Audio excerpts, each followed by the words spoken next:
Bonjour et bienvenue dans ce nouvel épisode dans lequel nous allons parler du livre Père riche, Père pauvre de Robert Kiyosaki. Si tu es nouveau sur la chaîne, pense à t'abonner pour ne pas rater les prochaines vidéos. Le livre Père riche, Père pauvre met en scène l'histoire de deux pères. L'un bardé de diplômes, l'autre n'a pas passé le secondaire.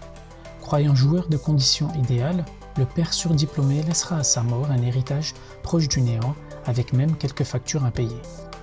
L'un des pères rencontrait constamment des difficultés financières, quand l'autre finit en quelques années par devenir l'un des hommes les plus puissants de la région. Ce qui distingue ces deux personnages ainsi que leur destin, c'est simplement la maîtrise d'une éducation financière ouverte à tous, comme le prouve l'auteur qui l'a apprise dès l'âge de 9 ans. Le père pauvre de cette histoire est le véritable père de l'auteur Robert Kiyosaki, tandis que son père riche, comme il aimait l'appeler, était un entrepreneur et ami de la famille. Grâce à lui, il apprendra des lois financières simples qui vont complètement bouleverser son existence et celle de millions d'autres. La principale raison pour laquelle les gens sont aux prises avec des problèmes financiers est qu'ils ont passé plusieurs années à l'école mais n'ont rien appris en ce qui concerne l'argent. Il en résulte que les gens apprennent à travailler au service de l'argent mais n'apprennent jamais à mettre l'argent à leur service. Tout au long de sa vie, le père pauvre prononcera des phrases du type « Je ne peux pas me permettre de m'offrir ceci ou cela », alors que le père riche dira « Comment puis-je me l'offrir ?» Le père riche enseigne dans ce livre à deux petits garçons d'inestimables leçons sur l'argent par le biais de leur propre expérience.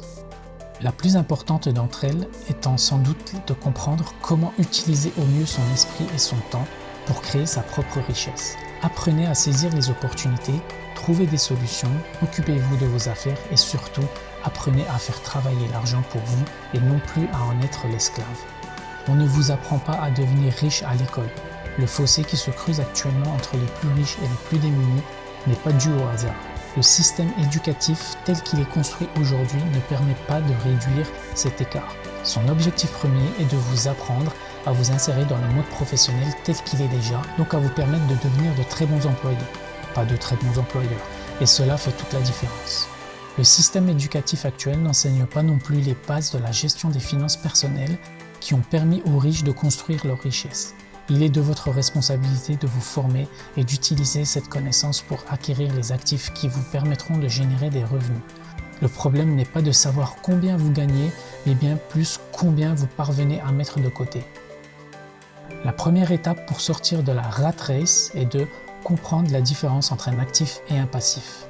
Un actif est un titre ou contrat qui permet de générer des revenus à son propriétaire. Un passif, au contraire, génère des dépenses.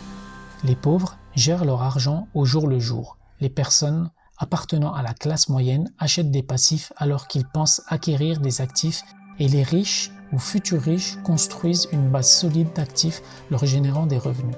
La classe moyenne se retrouve en permanence dans un état constant de lutte financière. Les premières sources de revenus est le salaire, ainsi que les augmentations de salaire qui s'accompagnent généralement de hausses d'impôts. Leurs dépenses augmentent en même temps que leur salaire.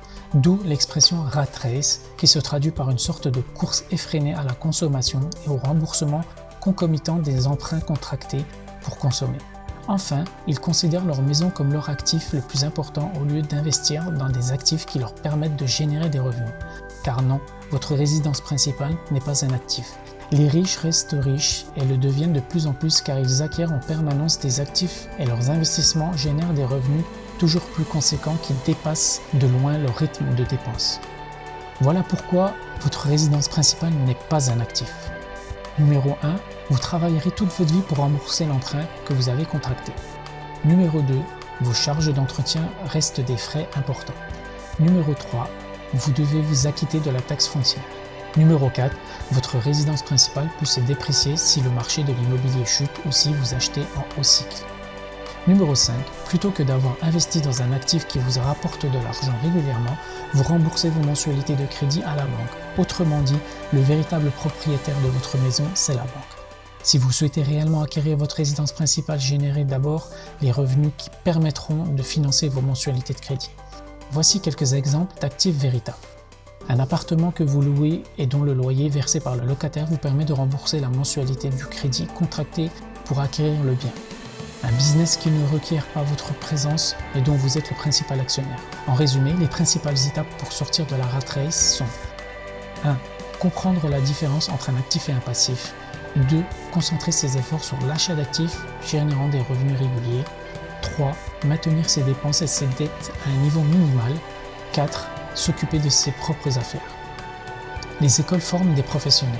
Des professionnels qui deviennent tellement spécialisés dans un domaine qu'ils ne savent plus comment se débrouiller dans d'autres et qu'ils ont ensuite besoin de se syndiquer pour protéger leur travail.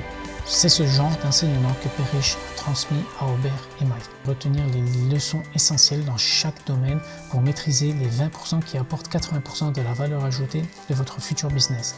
C'est ce genre d'enseignement que Père Riche a transmis à Robert et Mike.